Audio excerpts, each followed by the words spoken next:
Governor Josh Shapiro, thank you so much for joining us on Covering the Birds and taking time out in your busy schedule. And obviously the big story in the NFL and certainly here in Pennsylvania for you is that the NFL draft is coming to Pittsburgh. And from what I understand, you had a little bit of something to do with that? Yeah. I mean, look, the draft is just a huge event, right? And it will probably bring somewhere damn near 750,000 people to the city. And it is amazing for our restaurants, our bars, our hotels. It's also just great for the psyche of the city that we are the place that was chosen. For me, the journey kind of started actually with the Birds' first Super Bowl. I think I was literally, Jeff, 2 weeks into being governor. And I went out with the Birds at their invitation to cheer them on in the Super Bowl. And I spent a good bit of my time at all the events and stuff surrounding the Super Bowl being the world's biggest pain in the ass to Roger Goodell, the commissioner of the NFL, just saying, we got to bring the draft to Pittsburgh. We got to bring the draft to Pittsburgh. And obviously coordinated closely with Art Rooney and the Steelers team. And we were able just to show Commissioner Goodell that Pittsburgh is not only a great, iconic football town, right? But also we had the capacity to put on a big event here in Pennsylvania. And I made clear that I thought it could be if not the signature event during the 2026, focus on celebrating America 250. So that really began the conversations with the commissioner. We stayed on it, just kept calling and texting and pushing and answering all the NFL's questions. And they've been just so great to work with. And we're pumped up in 2 weeks to have, the eyes of the football world on Pittsburgh, Pennsylvania. It's going to be really tremendous.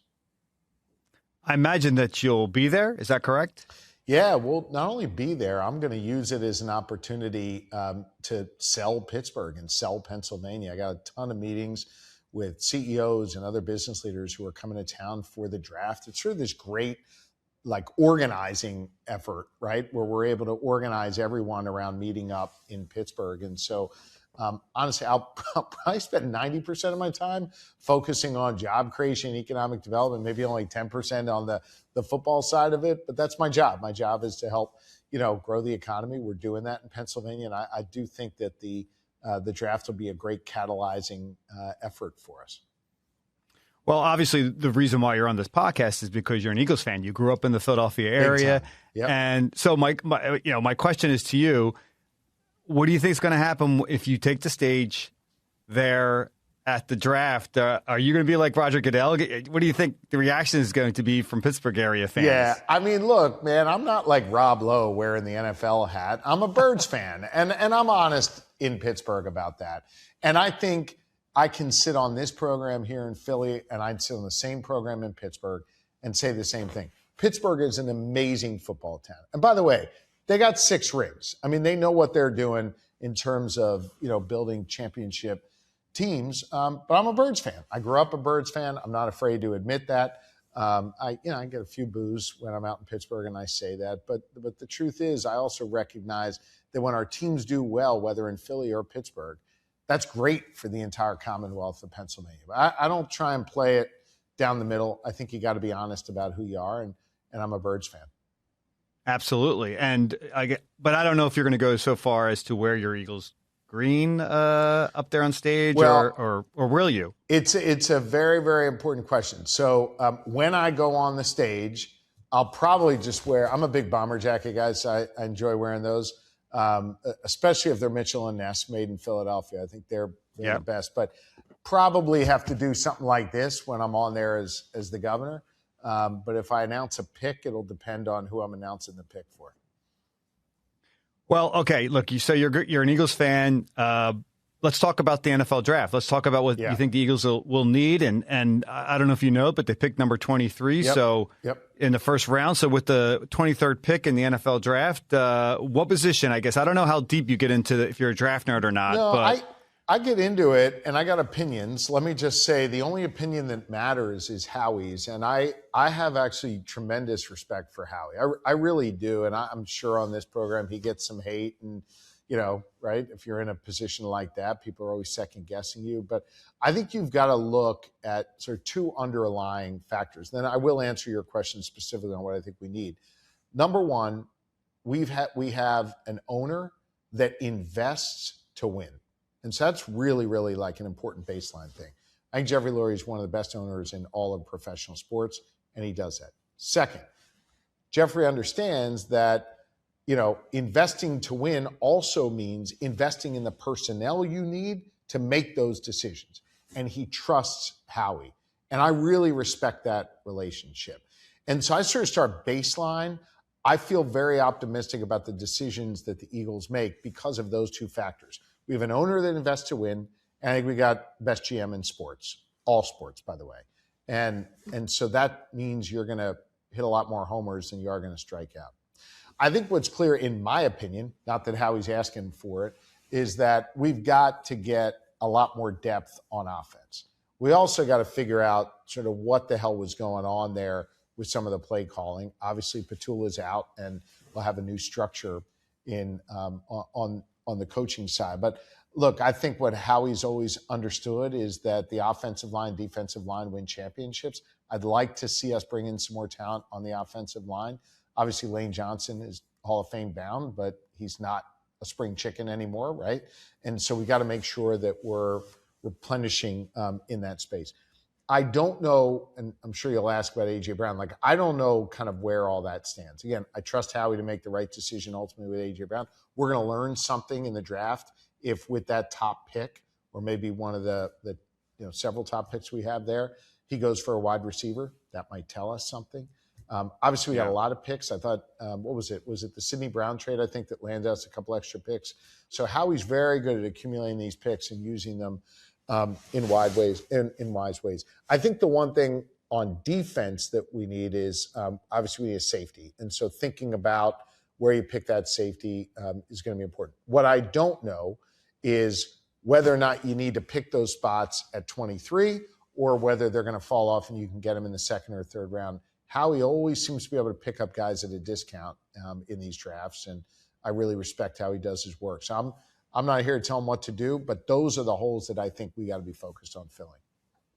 Well, look, you wouldn't be different from most Eagles fans if you did tell him what he should do or shouldn't do. I mean, they have 9 picks, and I guess safety probably wouldn't go in the first round, although they did draft a linebacker, off-ball linebacker for the first time in very long time when they took Jahad Campbell last year. So I guess anything is possible. Yep.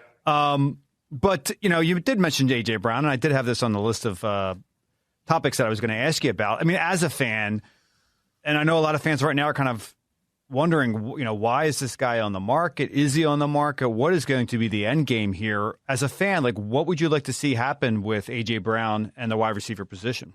Get the ball more. I mean, and I'm not trying to be cute when I say it, like, I freaking love that he wants the ball every play. And I love that he gets pissed when he doesn't get the ball. Now, what that does to a locker room, what that does to, the team mentality, right? That's for the head coach and the other coaches to sort out. But I want players that want the ball. I mean, hell, in my business, I want the ball in my hands. When there's a tough decision to make, I don't want anybody else making that decision. I want to make it. And so I respect the hell out of people that want the ball. And A.J. Brown wants the ball. And by the way, he's got the talent to want the ball. And so I think the coaches have to figure out what they need to do to get him the ball more, right? I think there are a few players in the NFL who are as fast and strong as he is, who can catch the ball going across the field, maybe 8-10 yards deep, and run for another 30 yards. There are very few players who can do that. He is one of them. And I think that's a prized asset we should hold on to. Howie may have other ideas. He'll make that decision. But to me, I think it is noteworthy, and it is something I love to see that he wants the damn ball every time. Well, the quarterback has a lot to do with getting him the ball, and there's been a lot of discussion about Jalen Hurts naturally being the franchise quarterback. But just recently, there was an ESPN report, and I've done various reporting over the last several years about Jalen maybe not being perfect in terms of obviously on the field, but perhaps maybe off the field. again, from your perspective as a fan, as someone who's followed this team for a long time, knowing how quarterbacks are judged so harshly at times in this city, what do you make of all the attention, the drama surrounding Jalen Hurts? Look, I think it's tough to be an Eagles quarterback in this city, right? Just like it's tough to be Bryce Harper, right? The leader of the Phillies, or it's tough to be Joel on the Sixers. I mean, it is hard. Heavy is the head that wears the crown. But guess what? You get to play in the greatest, football city on the face of the earth in Philadelphia, where fans are passionate. And so you've got to go out and you've got to perform. I will tell you that in my limited experience getting to know Jalen, the thing I am most impressed by with him is the way in which he prepares mentally and the way in which he thinks about how to be mentally sharper. Obviously, he's physically extraordinary and, has all the capabilities and capacities on the field. But I've always been just incredibly impressed with his mental sharpness and toughness. I'll share a personal story with you. When the Eagles were kind enough to invite, my wife, our first lady, and I to ride along on the parade a couple of years ago. And I would point out that fans obviously were not there to see me or Lori. They were there to see the Eagles. But it was a thrill of a lifetime to be there and be on that journey. And when we finished and the buses came around the back of the art museum, Laura and I went inside, and we went over in like a side room or whatever. And there was Jalen Hurts sitting by himself. And it was very interesting. I sat down, chatted with him for a little bit, and he was already thinking about what he needed to do mentally to be even better next year. The guy had just won the Super Bowl, whatever it was, 3-4 days earlier. He was there to, be celebrated as a Super Bowl champion. And he was already mentally getting himself ready for the next season. I think that mental toughness is extraordinary. And I love that about a player. And I love that as a quarterback in this city where it's tough to play, he's got the mental toughness to do it. So I expect a great year from Jalen Hurts. I expect them to get the coaching right around him. I think it's been unfortunate throughout his career, even going back to college, that he really has not had consistency in who's been his offensive coordinator, his quarterback's coach. It's kind of changed. I think, Jeff, I may have read in one of your pieces. I think it's like changed literally every year since he was in college, or damn near every year. He deserves that consistency to go along with his mental toughness and his physical strength. How surreal was it for you to be in a parade celebrating the Eagles championship and then thinking back to when you were just a kid, watching, I don't know who your first quarterback was. Maybe it was Jaworski, Ron Jaworski, Jaws. But Jaws was in it that Jaws? Super Bowl. Yeah. How surreal was that? And, how did you become a fan in Philadelphia? I think you were born in Kansas City, moved here when you were very young.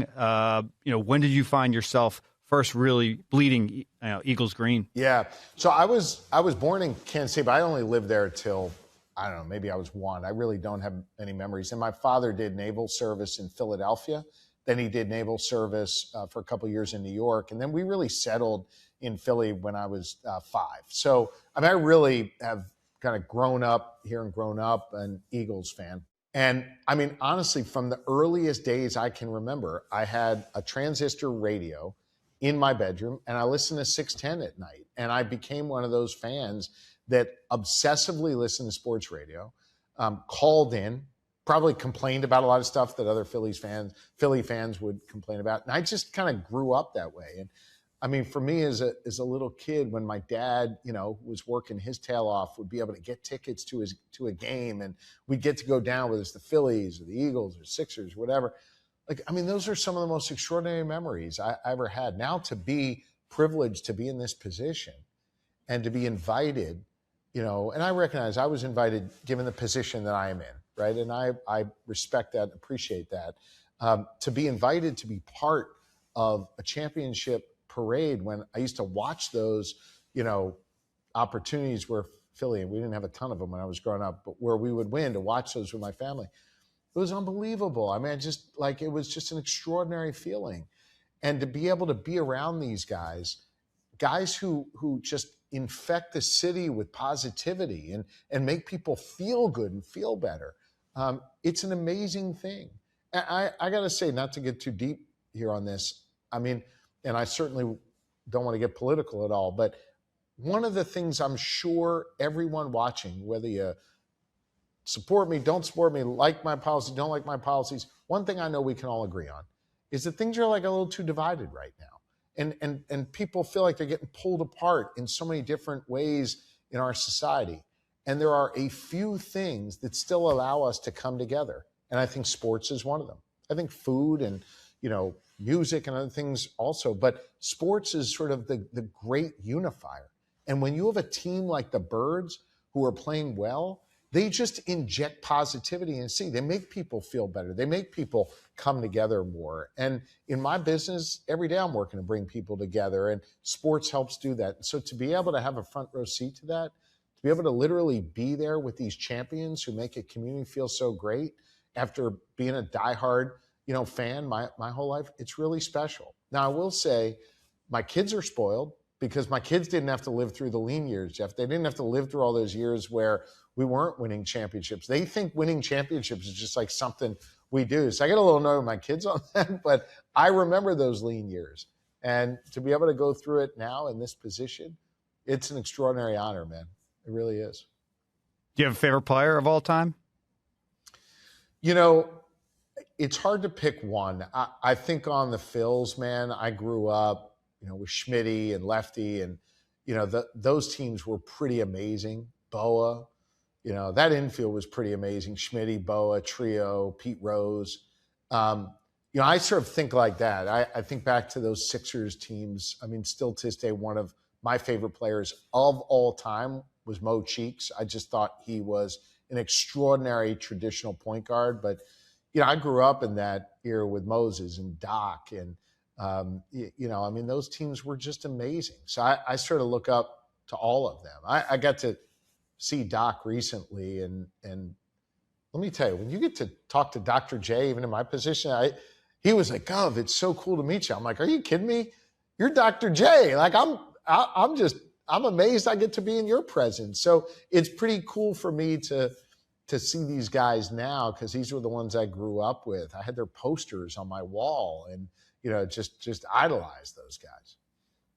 Well, I'm sure you have relationships with a lot of, not only the players, but also the executives. And you mentioned Jeffrey Lurie before, and you're probably in I wouldn't say an awkward position, but you are in a position now with the stadium issue coming up. We actually spoke to Jeffrey Lurie at the owners' meetings in Phoenix last week, and they have since had a questionnaire to fans about the idea of a new stadium.